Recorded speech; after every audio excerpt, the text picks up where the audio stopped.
we tried to learn persuasive writing. So persuasive writing began a skill that I learned. And that's the long answer to the premise to how speech writing became an art. Hello and welcome to a live episode of Language Therapy with Dr. K. Tonight's guest has been in the room where history was written, from Nixon's war room during Watergate to Reagan's inaugural and farewell addresses, from the Frost-Nixon interviews to the Bergen-Belsen eulogy. Ken Khachigian shaped the words behind America's most consequential moments. He ran George Deukmejian's campaign for governor, famously turned down Clint Eastwood's bid for mayor, where I gasped in your memoir, and served as the trusted bridge between Nixon and Reagan at pivotal junctures of the Cold War. Along the way, he picked up nicknames that captured the craft and pressure of his work.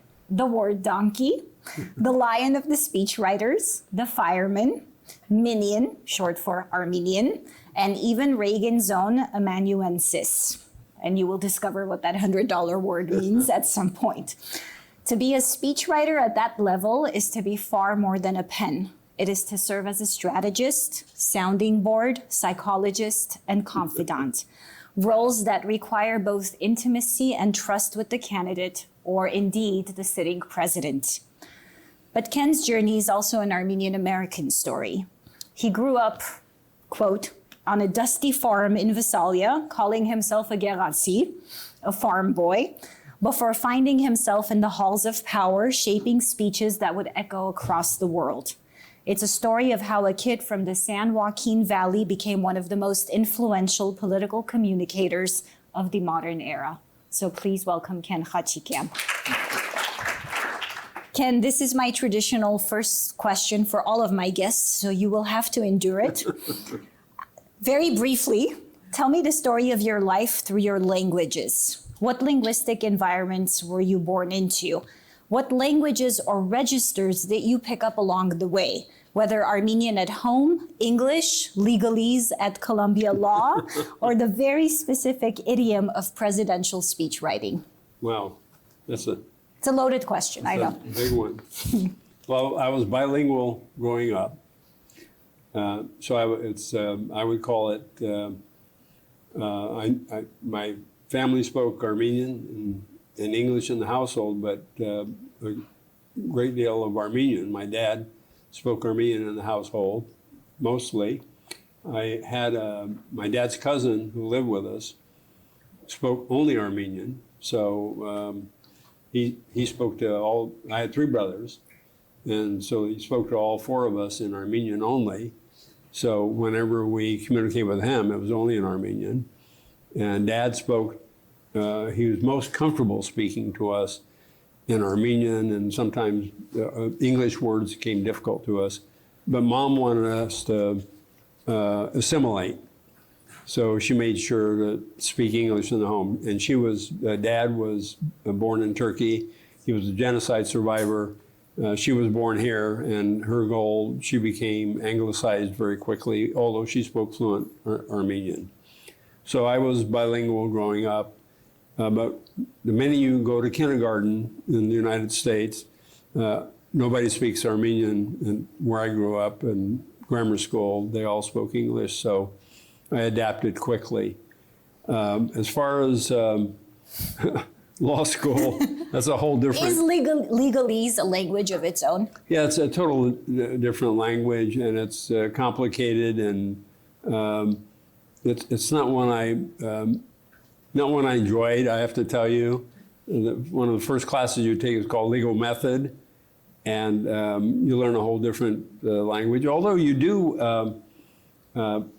pick up some terms, and I actually used one in an email to someone at the New York Times just the other day.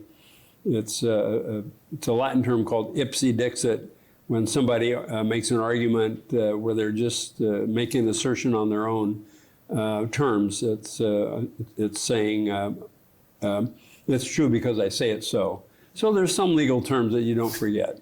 But I don't adapt to legalese that much. In fact, I didn't enjoy law school all that much. You've self-described yourself as a farm kid. Yep. Did growing up in that world, in an Armenian home, shape your sense of ambition and maneuverability or liminality?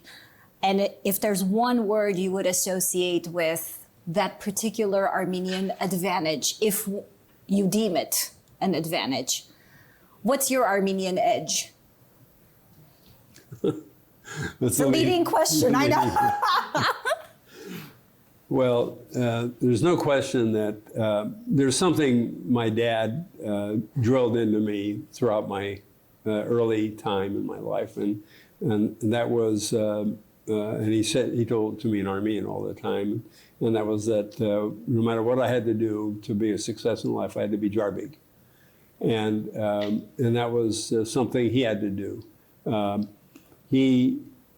My grandfather. My father's father came to the U.S. Before the genocide, which was very traditional. They come here to work in order to bring over their families. So he was spared the genocide. So my dad and his mother, his brother, and his sister were forced out of their village in Turkey in 1915.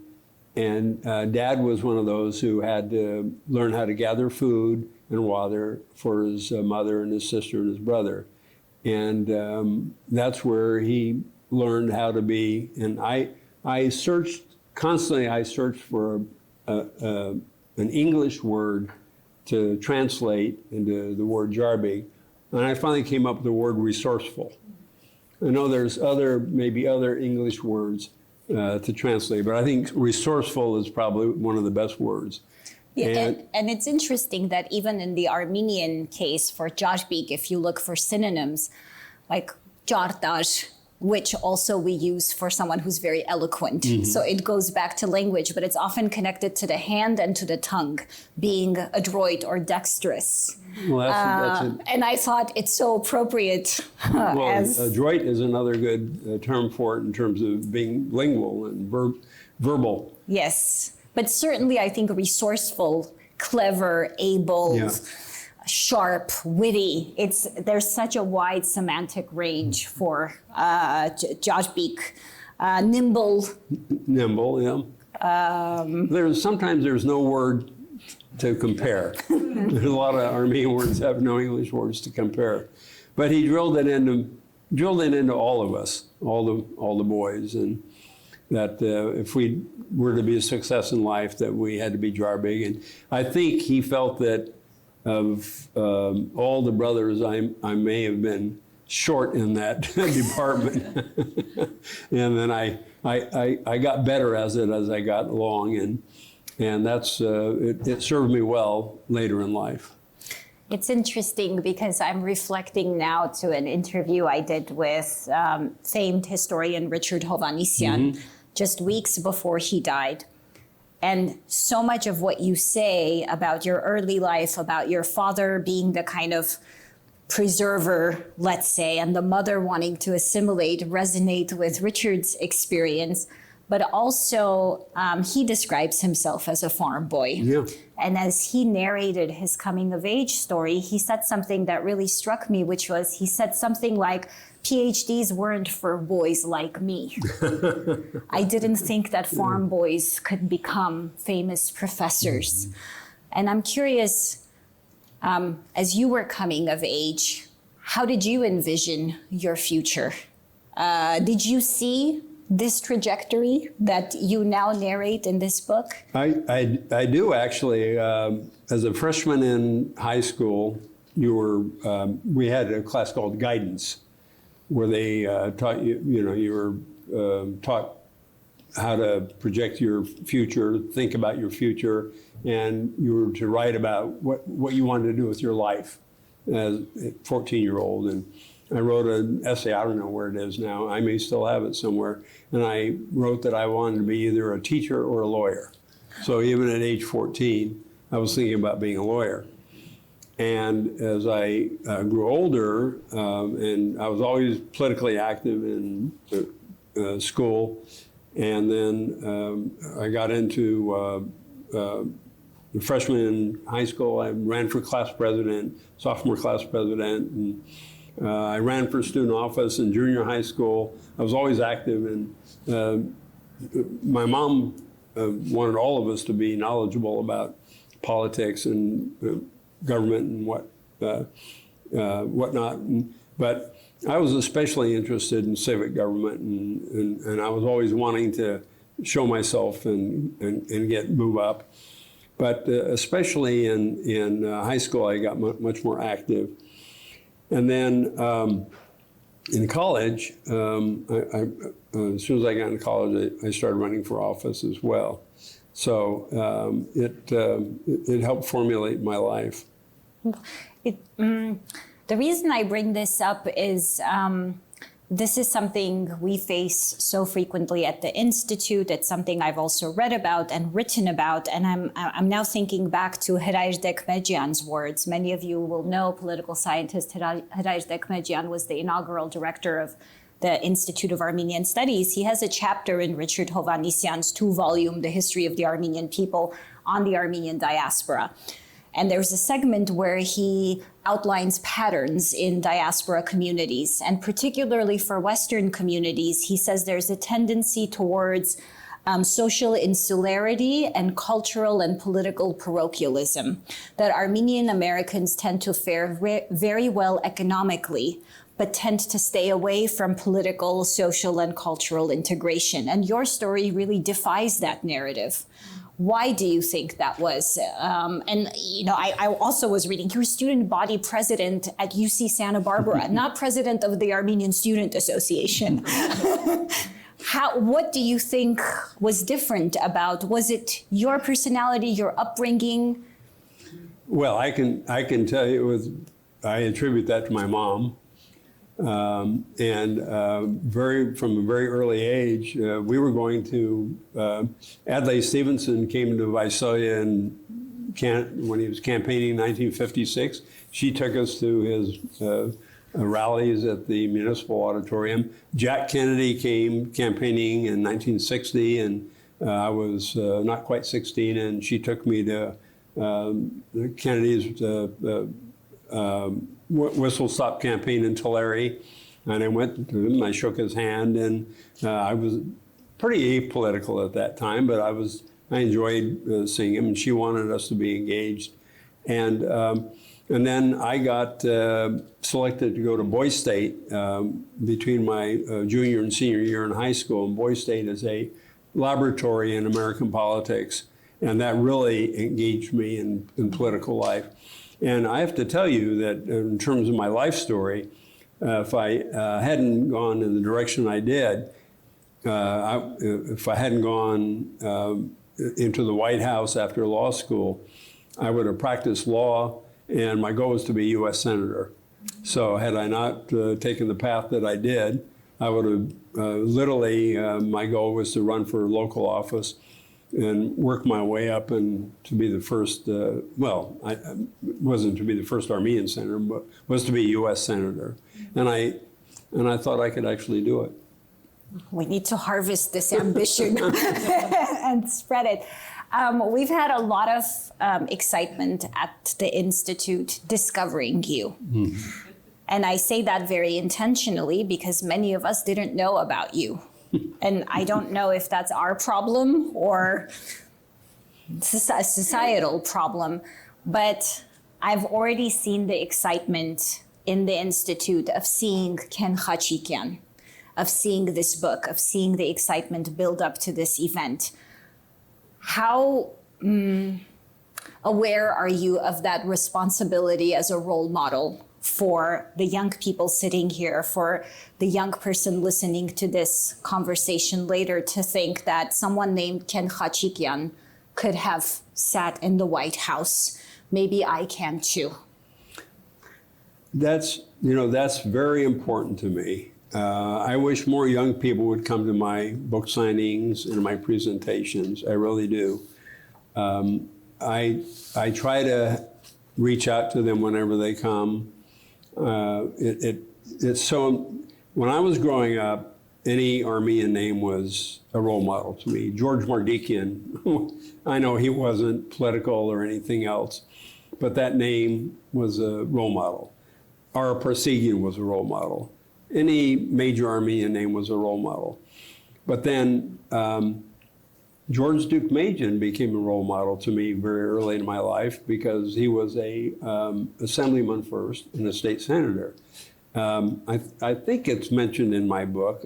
If I didn't, maybe I've forgotten some of the things in my book. In all 300-something pages. In the 1968 convention, when I was just a young junior person on Richard Nixon's staff in the 68 convention, I was in a shuttle bus going to the convention floor, and there was two people 3 seats ahead of me, and it was George and Gloria Deukmejian. And he was a young state senator. And of course, I knew who he was because he was a role model for all young Armenians, and especially a role model for me because I was so interested in politics. And there was before the current California Courier was the California Courier, there was actually a newspaper called the California Courier that all Armenians read back then, written by George Mason. And George Deukmejian was in the California Courier every week. And so I went up and talk about being jarbig. I went up and I tapped him on the shoulder and I said, Senator Deukmejian, and I said, I want to introduce myself. I'm Ken Khachigian, and I'm working as a staff member for Mr. Nixon in this campaign. And then the Jarbigatoon went 2 ways. Deukmejian realized that I could be a contact for him in the Nixon campaign. Anyway, and he invited me to breakfast the next day. So we had breakfast together. So I became a contact for him in the Nixon campaign. And then he and I became connected. And then later on in 1970, when in between, after took the bar exam, waiting to hear the bar results, I helped him in his first Attorney General campaign. But he was one of the role models. So going back to your initial question, I haven't forgotten it. It's really important to me that I'd like young people to see me, and it sounds very precious. I don't feel like I'm that big a deal because of my upbringing and my roots. I don't see myself as a Armenian giant, but I know that for young people to see my name attached to Ronald Reagan, a political legend, and to Richard Nixon, a presidential giant, and to see me write about flying on Air Force One, or being in the Oval Office routinely, or being at Camp David, or helping Richard Nixon recover from his presidency and his resignation, or being in the middle of the David Frost interviews, or running Bob Dole's campaign for president in California, or helping George Deukmejian get elected governor, or helping Pete Wilson, or things like that are all very important. And if more young Armenians can get to see that as something that they can attach to in their lives and see that it's something, civic engagement is critical. And yes, it's important that the Armenian community continues to do what it does to be successful in business and in the community and what they do. But it's also important that they have civic engagement and be politically involved, because that's how you move a country and move a nation. I'll just make a quick comment and we'll move forward to speech writing, which is, I think, what we're all also very excited about. But I have a very dear friend here, Ania Jemyan, and she was sharing that she visited the Reagan Presidential Library with her boys in their early teens. And when they entered Air Force One, there's a typewriter there. And there it says this was Ken Khachigian's typewriter. And I can only imagine the impression this left on these little boys. So you are a giant for many of us of all ages. I want to move on to speech writing because there's this wonderful section in the book where your favorite, Dick Darman. I'm going to throw this at you. Yes, I know. Please don't throw it. I was saying that ironically, you'll have to read the book to find out. Asks you if there's a book on speech writing. Right. And you so wonderfully and Josh Beakley respond, there is no degree in speech writing. There is no manual that can teach it. You can't learn it from a book. There is no book like that. So my question to you is, so what does it take? What kind of training or temperament makes someone a good speechwriter? Yeah, I can't even, to this day, I can't define it. I can't define how I learned how to do it. It was something, it was organic through my whole life, I think.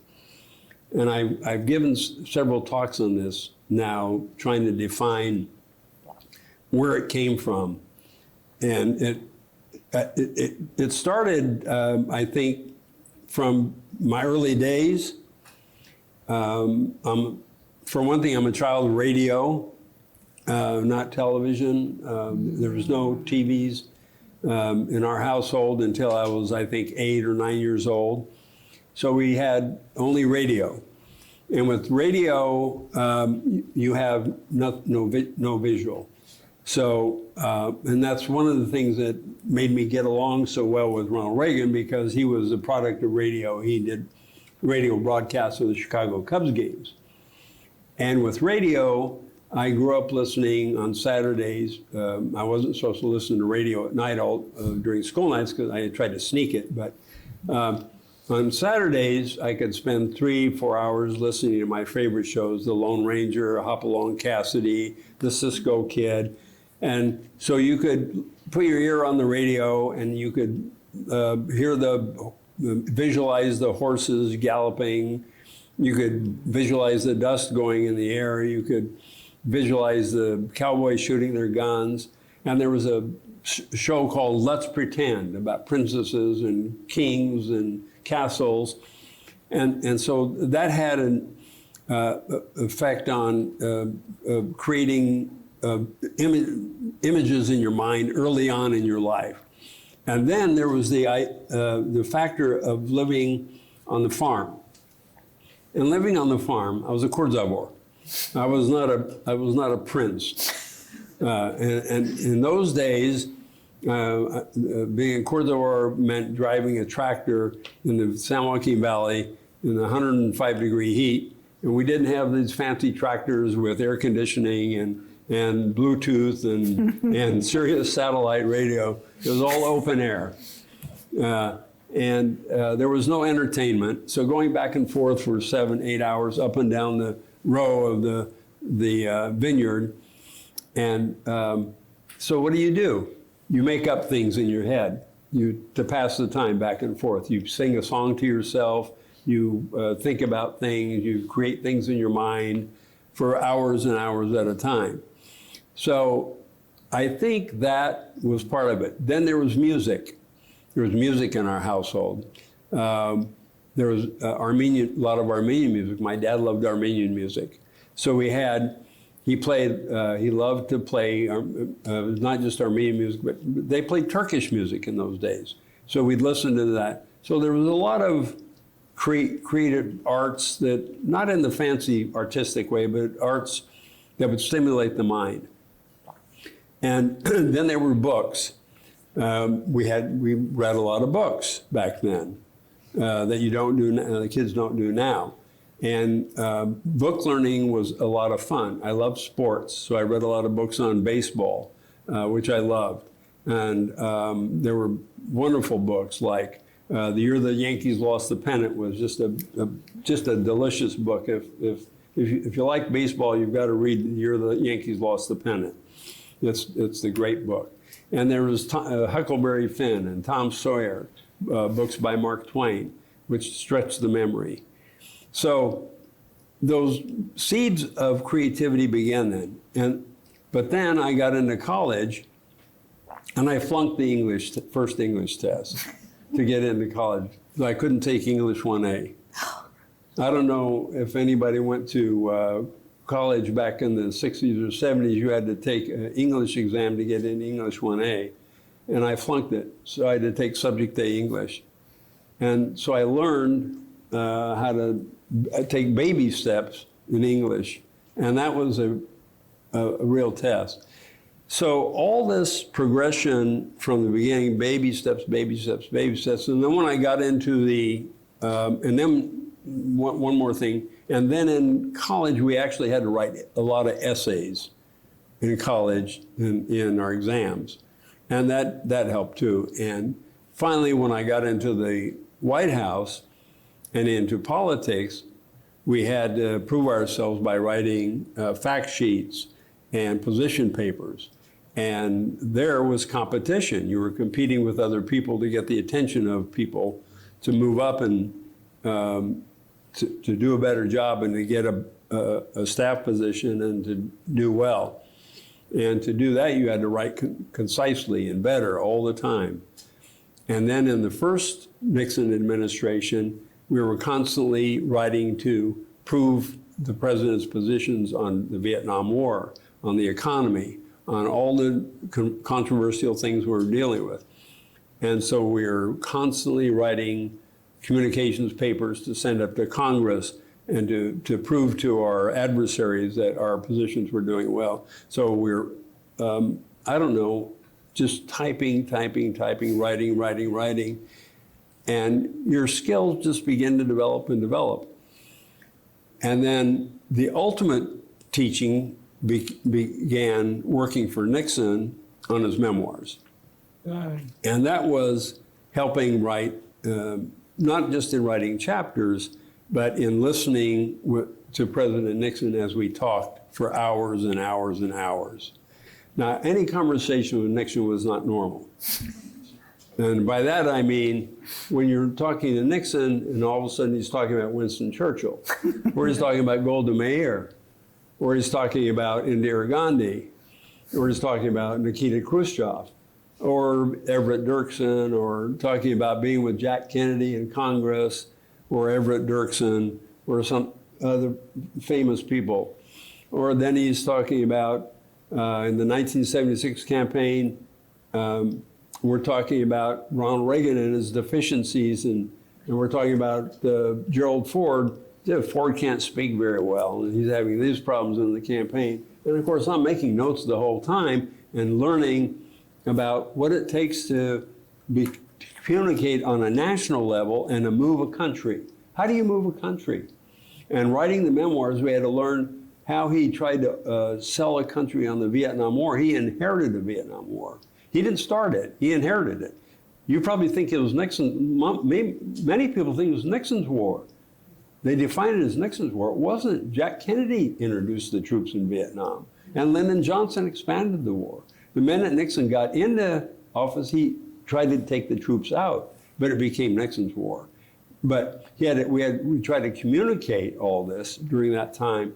So in writing the memoirs, we tried to make the case for this. So all this time, we tried to learn persuasive writing. So persuasive writing began a skill that I learned. And that's the long answer to the premise to how speech writing became an art. One thing that was very enlightening for me was to see the many hats you wear. So it's not just that you're a good speechwriter because you have good fluency with the English language.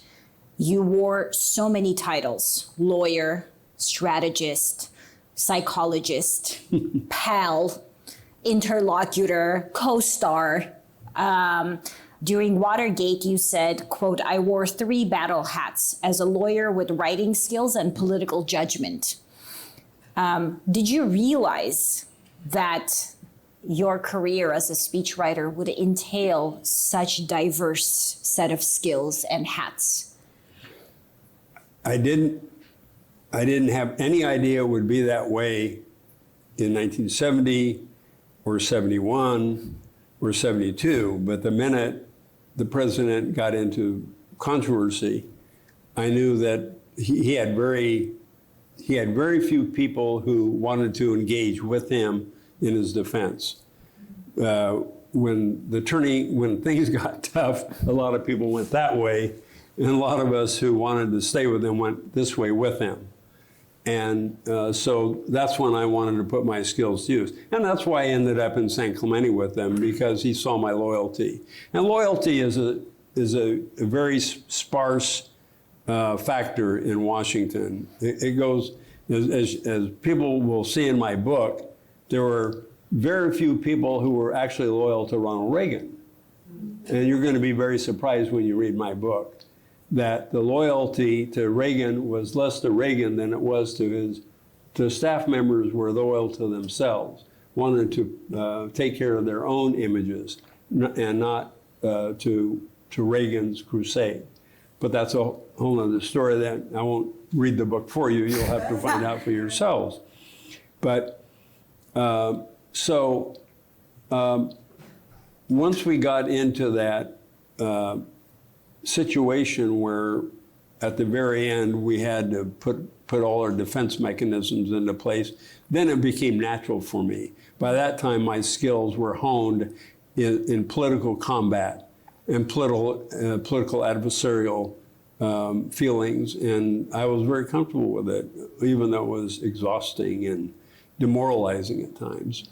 And that's how you earned the nickname Oneida. Onoda, yeah. Onoda, right, a Japanese military figure who wouldn't accept defeat in World War II. Yeah.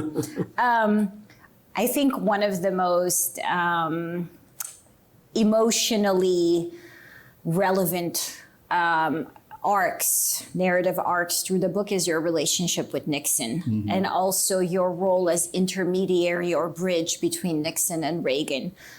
And the means and content of the counsel he gives, both to you and to Reagan, were very impactful.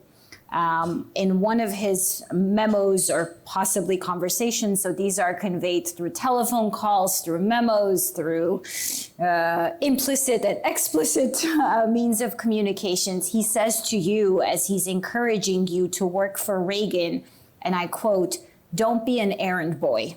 Be damned assertive. Be sure you have access to Reagan." How did that piece of advice shape the way you carried yourself when you joined Reagan's team in this particular context, as there are battles for loyalty, battles for power? I mean, there's some incredible dynamics. Everyone's out for themselves. But what did that piece of advice do for you? Well, that was great advice coming from Nixon, especially because he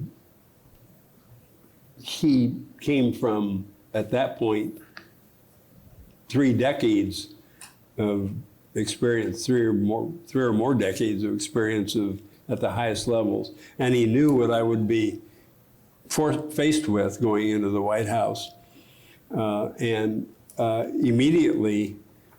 Even though I had this extraordinary close relationship with Reagan in the '80 campaign and came into the White House to help him at the beginning of his presidency, Reagan had hired Jim Baker as his chief of staff, and then immediately Jim Baker brings in all these people who hadn't worked for Reagan, Dave Gergen, and Dick Darman, and then we had Dave Stockman, and there's a whole sorts of underlings who didn't have Reagan as their a person who they had allegiance to, and they saw me as someone who had this independent posture with Reagan as a threat to them. And so whenever there was any potential for conflict, they tried to undercut me. And I wasn't going to let that happen because Reagan and I had this relationship. And Reagan was unaware of all this going on. So Reagan, we just worked together and dealt with it like these guys weren't going to interrupt and interfere with us. But there But once I left and then came back, it was a bigger problem because they always saw me as a threat. Nixon also shared a lot of counsel and guidance for Reagan. Yes. And also his assessment of Reagan's strengths and weaknesses. He assessed that Reagan was a fantastic communicator and that should double down on that. And multiple times in your book, you quote Nixon as saying, appearance is more important than content. I just would love to hear you elaborate on what you think about that. Well, in the case of Nixon views of Reagan, he felt that Reagan was not tough enough, basically. And he said he thought that Reagan could get away with a lot of policy weaknesses, but his art as a communicator was so extraordinary that Reagan could get away with policy weaknesses or structural weaknesses or substantive weaknesses, but win on his communicating skills because he was so artful and so capable of communicating. And Nixon, I think, spoke once, I think I mentioned in the book, Nixon said, you know, Reagan looks at colors and he notices things like that. And Nixon was amazed at how Reagan saw things like that. And he was in awe of Reagan's ability to communicate. He was just always bothered, though, that Reagan wasn't tough enough. But that wasn't true. When it got down to it, Reagan could be very tough. But still, it was a really interesting, intriguing way of how Nixon viewed Reagan. I want to craft the next chapter of this interview through the various nicknames you have earned over your career as signposts into speechwriting and also your own journey. In the book, you yourself call yourself the word donkey. Tasked, and that's such a strong visual, by the way. Tasked with producing language that was provocative, memorable, politically accurate, which is so important, and culturally resonant. What does that phrase capture about the labor of speech writing? I don't know, that word donkey just pumped up into my mind because mainly is through the campaigns. The expectations, the campaigns, I was a speechwriter in '80 especially. You had all these staff members around you, and then you'd have a staff meeting and they'd say, okay, well, the candidate, this was Governor Reagan at the time, the governor needs to go out and make this statement, or he needs to make this speech. And Ken, here's what he needs to say. And okay, then I'd go back and write something, and then I'd come back to the meeting. Well, you need to edit this and this and that. They were all great speech writers when they didn't have to write the speech. But I was the guy that had, when we'd go back into the hotel room at night, they'd go out and have drinks with the reporters and smoke cigars and pal around with the reporters at night. And I was back at the staff office till 11 o'clock at night in this stuffy staff office, working at the darn typewriter, working like crazy because I had to get the actual work out so they could criticize it again at the next staff meeting. So I felt like in Armenian it's an esh. And which we didn't have one on the farm. We had a mare. We had a big horse. It's the same thing that did all the work. But so donkey was a good expression that I carried the load. Well, they sat back and they could be critical and say, well, you need to edit here. You need to change this word over here. So how about if you guys write the speech, and how about if I do the editing? How about if I tell you how it should read? Well, you're more explicit in the book. There's one section where the scene that you just described pans out, and you say, They just assumed I could pull it out of my ass. Yeah, exactly. Well, it's sometimes they expect writers to be able to just, things flow out automatically, and and they don't realize the pressure you work under. And so I think that any speechwriter who's worked for a candidate, Republican, Democrat, no matter what they are, or any writer will appreciate the term word donkey. Yes. I think even a non-speech writer. Okay, let's move on to another one of my favorites, the Lion of the Speechwriters. By 1980, you had become Reagan's chief speechwriter, the so-called Lion of the Speechwriters. And what I found so fascinating was, in order to capture his voice so completely, you had to consider so many things: his cadence, his tone, his sense of humor, his ex-actor persona, his appearance, his mannerisms, even the context of the speech. Is it in a small hall? Is it at a national convention? Is it being aired on television? And there's so many situations, so many great moments where the context screws things up. There's that last Republican convention. It's this magical speech, magical words, and the Superdome is so large that the delegates can't hear, and many of them end up going to the hotel room to watch on television. Right. And Mrs. Reagan is really unhappy about all of this. So I guess, what were the most important, or what were the most relevant things you have to understand about the person in order to write for them? Well, with Nixon, I was a junior speechwriter, but I did work on some of his talks where he would talk on what we called occasional speeches, where let's say he was talking to, let's say, the state Alabama Chamber of Commerce. And in that case, he never used teleprompters.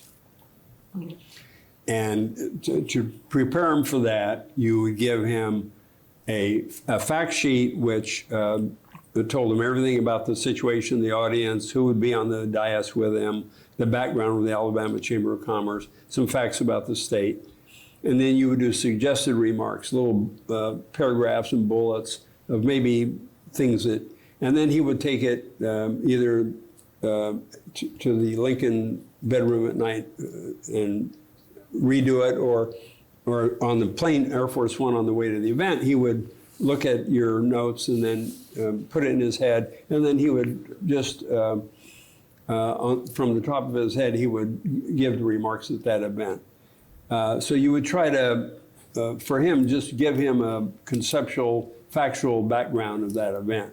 That's different. With Reagan,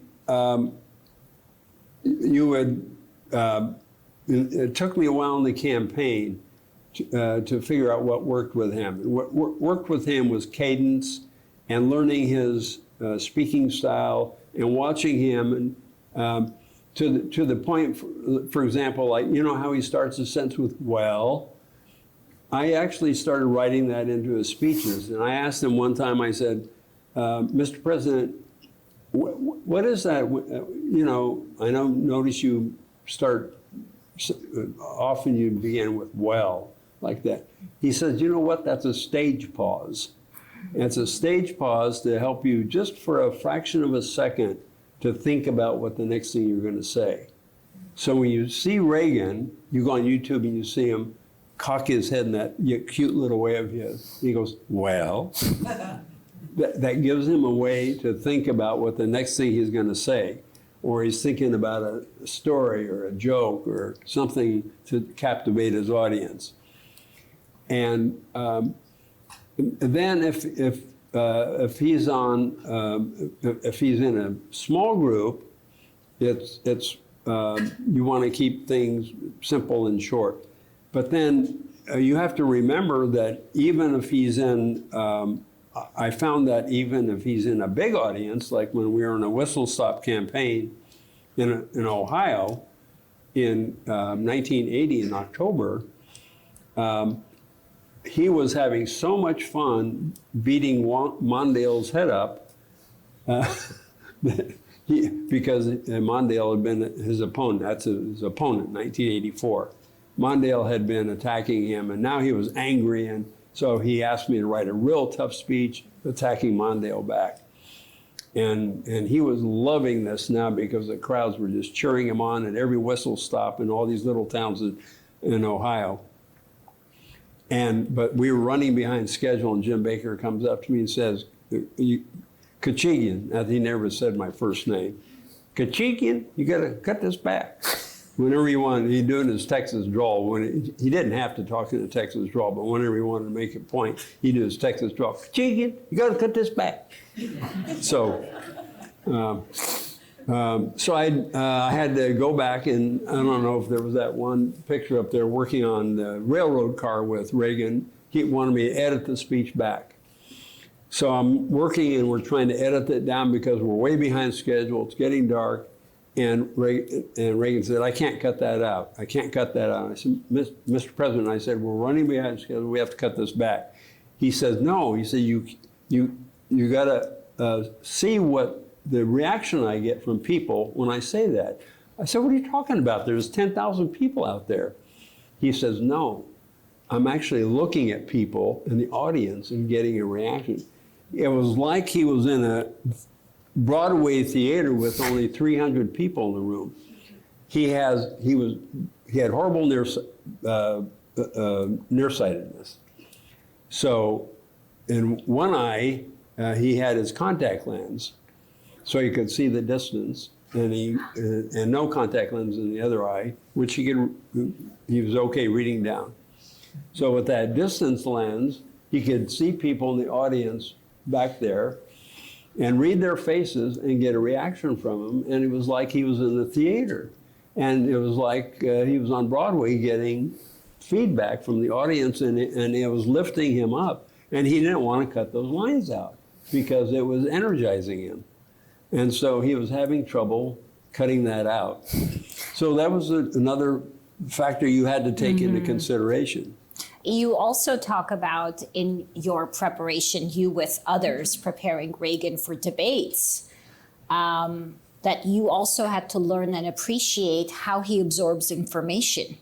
So he was inundated with facts and data, and this you say you soon came to realize isn't the way he absorbs information. No. And they thought he was indifferent, but he wasn't. He was bored, and he wasn't processing. He likes anecdotes, he likes visuals, he likes stories. That was also very insightful for me, that you have to learn so much about the psychology of this person, including their learning style. If I was not involved in the preparation of his debates, again, it sounds precious, but I should have been. He had the people you'll read in my book. He had the wrong people preparing for his debates. He had these sort of institutionalized mechanics who prepared briefing books like this, and they overwhelmed him with data and numbers and information, and that was really the wrong way. The best way to brief Reagan is the way I briefed him. Jim Brady and I briefed him in the 80 campaign in preparation for a Barbara Walters interview, which is the two of us just talked to him casually. Here's the questions you might get from Barbara Walters. Here's how you might answer them. That's the way to brief him for the debate. Now, Nixon was different.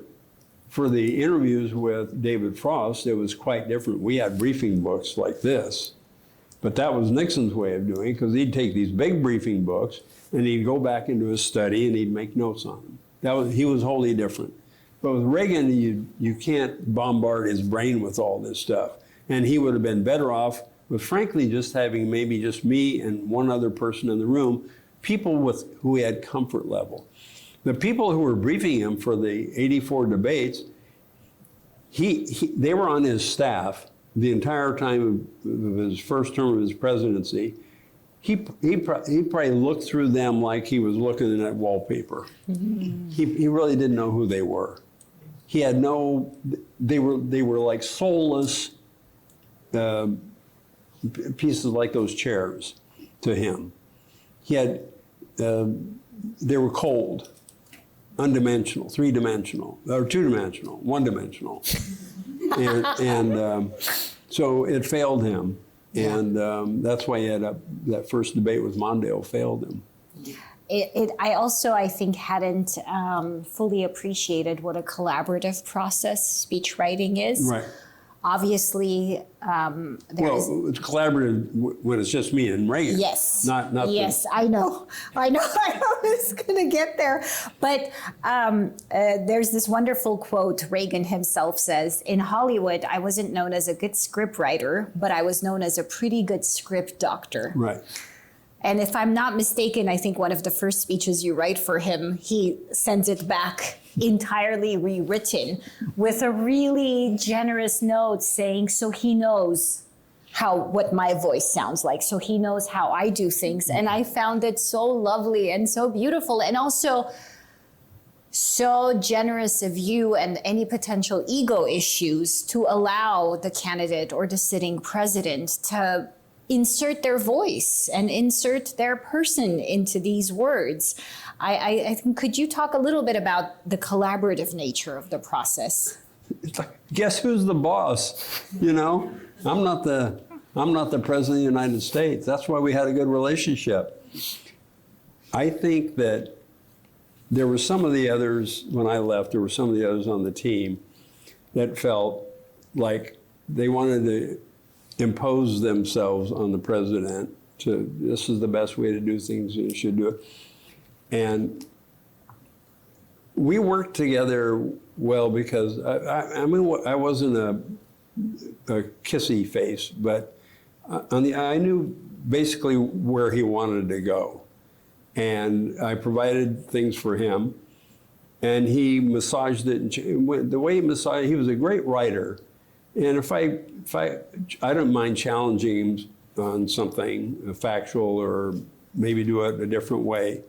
But it was a collaboration. And if he changed it, I felt like at the end of the day, you know, he won 49 states in 1984. He won a landslide in 1980. He was the president of the United States. He had his own mission, his own crusade, his own policy. And who was me to tell him what to say, how to change things?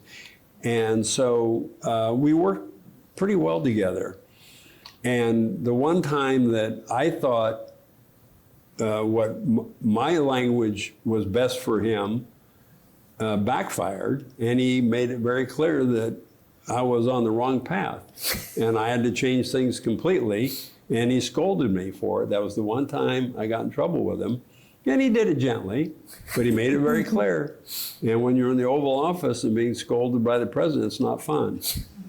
And I had about 4 hours in which to rewrite a speech. Not rewrite it totally, but he told me to change it, and I changed it. Another nickname you have is the Fireman. The Fireman. And you were often called in to put out fires. Right.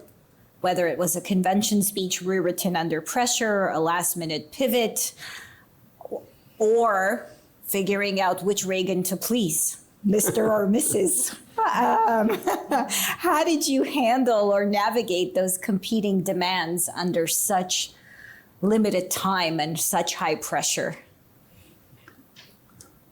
Well, there were so many occasions, as you know.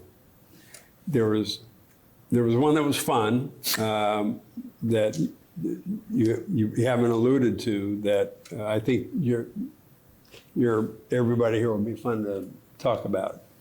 And that was in 1981. I had just returned from the White House. I was having my first vacation. Do you remember this? I do. This story. I was my first family vacation away from the White House. It was summer, and a friend of ours had loaned us their condominium in Sun Valley, Idaho. And we were just having fun. We had whitewater rafting and just hanging out and doing things. And I did have of course, we had no cell phones. We had no computers or anything else back then. I did have an answering service. And I would check in from time to time with my answering service to see if I had any messages, because I did have a little business, a couple, 3 clients. So this was July of 1981. So I checked my answering service, and there was a call. It said, call the White House switchboard right away. So I called the White House switchboard, and it was actually David Gergen. And he said, you've got to come back fly back to the White House right now. I said, what are you talking about? I'm on vacation. Oh, excuse me. I didn't have a phone. I didn't no cell phone. So I had to call collect. So I called collect to the White House. So I called, from the phone that was at the condo. I said, I'm calling collect. This is Ken Khachigian. They knew who I was. And so I'm calling collect. I need to talk to Gergen. And so he says, you got to fly back now. I said, well, I can't. I'm in Sun Valley, Idaho. And he says, well, the president is giving a speech on national television to finalize his economic recovery plan. We don't have, we're not satisfied totally with what he's saying, and we got to close the sale, and they want you to come back right now. I said, well, I'm not coming back. I'm with my family in Sun Valley, so I'm not reachable.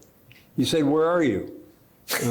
Well, I'm here. We're at this, we're at Dollar Mountain in Sun Valley. He says, all right, we'll get it. Call me back in a while and I'll let you know. So I called back a little later, and Gergen says, go to this forest station, forest ranger station, which is 10 miles from this condo, and you'll find a fax waiting for you. They found a forest ranger station close to where we were staying, and they tracked down the forest ranger, and they said, they ordered told the forest ranger, do not open this, or we'll kill you or something. There was a copy of the president's speech, and so I went and I told my family to go off and do something, and they wanted me to go to this forest ranger station, get the fax copy of the speech. The faxes back then were on this slick paper, not real nice paper. So I go to this forest ranger station, pick up a copy of the speech, and I don't have a typewriter. I don't have anything to work on. So I sat down at the second fairway of Dollar Mountain with my pen. I took the backside of this fax, and I couldn't rewrite the whole speech, so I rewrote the ending probably turned out to be maybe 450 words. And I went back, I got on the phone, made another collect call to the White House, and I called my former secretary that I worked with there, and I dictated the end of the speech. And turned on the TV 2 days later, and the president used it word for word. Wow. So, but that's one of the Fireman missions I had. But I had several where the White House thinks you're on call all the time, that you're going to do their bidding, whatever. And but there were some very serious missions, and of course, Chapter 20 revolving when the president's first personal crisis at Bitburg was a very serious one, and that I did fly back.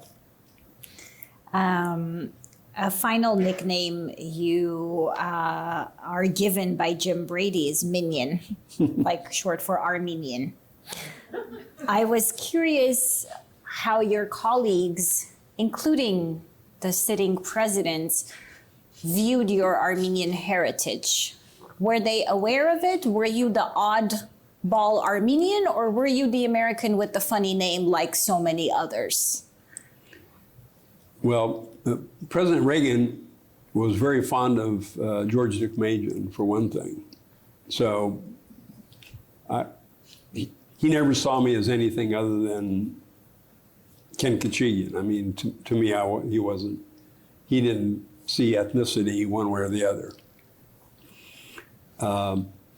But I can tell you, he was very fond of George Deukmejian, and when we had we brought in 8 Armenians to visit with President Reagan in a delegation. The first thing he said is, "Where's Duke?" Because he was very fond of him. But he never saw me as anything other than Ken Khachigian. I could have been Ken Brown or Ken Jones. President Nixon was in at Bohemian Grove, was in George Mardikian's camp, and so he had a fondness for him. But there's another long story about President Nixon when we took sponsored a trip with him up to the Sequoia National Park where we made kebab for him, and my mom cooked birag, and I made pilav as well. But that's another story, which he enjoyed. But the Armenian heritage didn't fit in otherwise. But Jim Brady had this wicked humor, and he was irreverent about everything. He called me Minion. Hey, Minion, so he had no filter about his wording, and I missed the poor guy. And I literally dodged a bullet on the day of the assassination because I would have been coming out of the Washington Hilton with him that day, but I sent someone else in my place, and she was junior, so she was in the back on the motorcade, and she wouldn't be walking out with him. Otherwise, I would have been walking out with Deaver and Brady. As we move towards a conclusion, I shared with Greg and a little bit with you that I spent my entire weekend poring over your book, and this didn't go well in my household. And my husband kept expressing his frustration at how much time I was devoting to you and not to him. And one of his comments was like, "Can't you just get an AI summary of the book?" And I was very upset and had my own tirade about, well, AI can't gasp when I read that you turned down Clint Eastwood. AI can't chuckle imagining you sitting between Mr. and Mrs. Reagan. AI can't process the way I'm processing and can't connect. But we can't avoid it. Most of our students are now using some form of AI, ChatGPT or something else, to write, particularly to write. And this is something those of us who are teaching have to deal with. And I tell my students all the time, I want to know what you think, not what ChatGPT thinks you think, or not what ChatGPT thinks you want me to think that you think. But regardless, it's a reality we have to deal with. And I was particularly reflecting on a moment where you're drafting Reagan's inaugural address, and you say in preparation, you read every other inaugural address in the history of the United States. And I can imagine some snotty college student right now saying, you could have just told ChatGPT to have outlined every previous inaugural address. So yes, how do you respond, or how do you assess the factor of AI in the future of speech writing? I can't even imagine it. Writing is hard, and speech writing is tough. And I every now and then I'll do a post on LinkedIn, and it says, "Do you want to rewrite this on AI?" And I feel like saying, you want me to punch you in the head? It's so insulting. Like, are you saying the AI can write this better than I can? And so I don't even want to do it on AI because I'm worried that it can do it better than I can. So I don't let it try.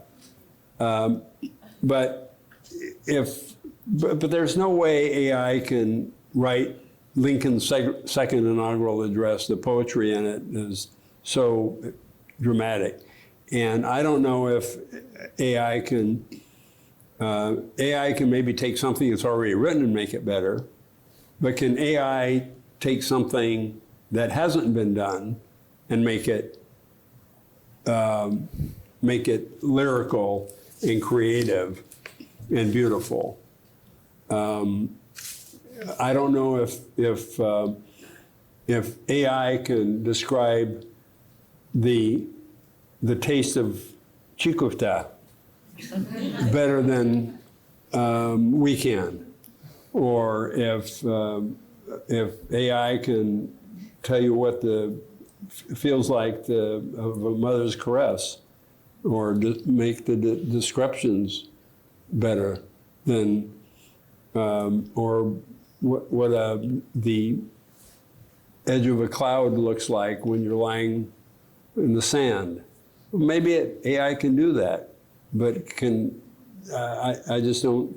But it deprives an individual of having that thought process of going through it, and it takes away from people who rely on ChatGPT or AI or all these things I don't even know about.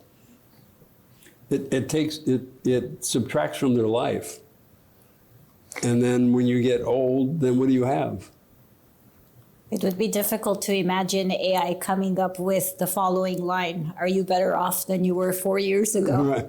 Which is one of your golden standard lines in Right. political rhetoric. As a final question, I want to pose the following. All of us in this room, regardless of profession, regardless of age, regardless of discipline, will have to give a speech at some point.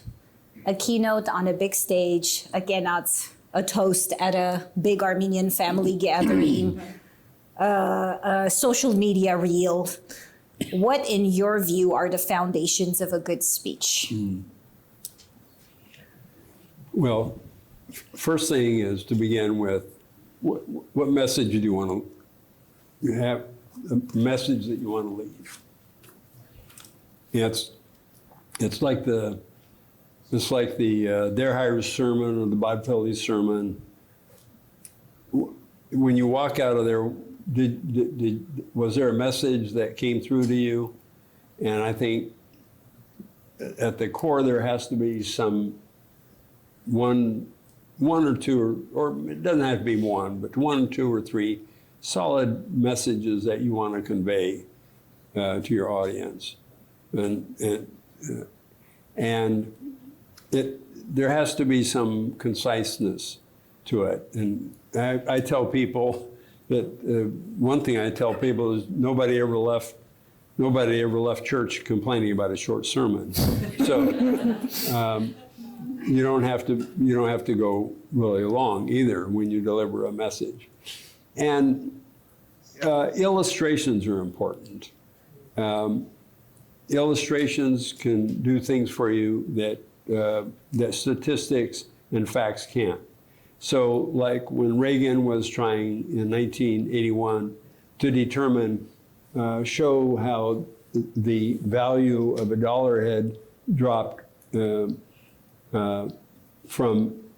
1981, the value had shrunk from 1961 to 80, from $1 to 36 cents in value.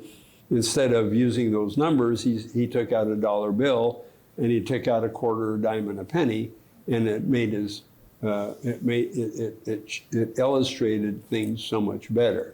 So if you can come up with illustrations that show things, and rhetorical questions when you're trying to be persuasive often make a difference. So it depends on the situation. It depends on if you're trying to be poetic or if you're trying to be persuasive.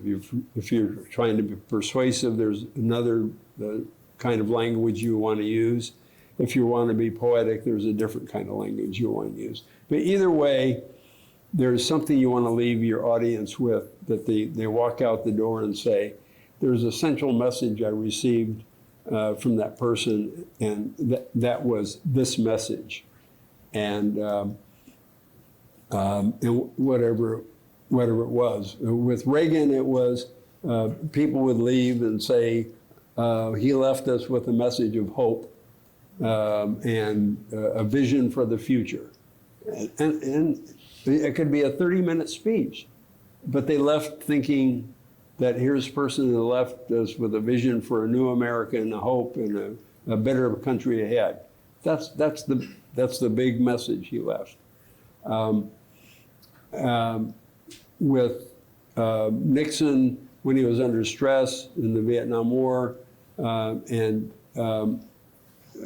he wanted to leave a message when he gave a national speech that we're gonna stick this out. And it was a long speech, and that there was a real majority out there that was supporting him, and he spoke to that real majority. And that was his narrow message, was that real majority out there that, despite what everybody else heard, that there was this support for them. So it really depends on your audience to a great deal, and you have to. It's fine tuning, and then they'll read my book and find out you don't make rookie mistakes when you're. I don't know how many people are going to get a chance to talk to on national television to a convention, but you'll read on my '84 convention speech. I wrote a really beautiful ending to Reagan's 1984 convention speech. When you read it, it'll make you cry. But when you watch it on television, it'll be, because when you read it in the book, you'll see what the rookie mistake I made. But the reading of it is very poetic. But the visual and delivering of it was bad because the audience in the convention hall ruined the speech. So you have to know what your audience is and how it will react to everything. So there can be different circumstances for every speech. As a concluding thought, Churchill once said, "History will treat me well because I intend to write it." You've not only written history, but have invited us into the room with you. Thank you so much for this wonderful conversation. Thank you for such an amazing life lived and documented. Thank you.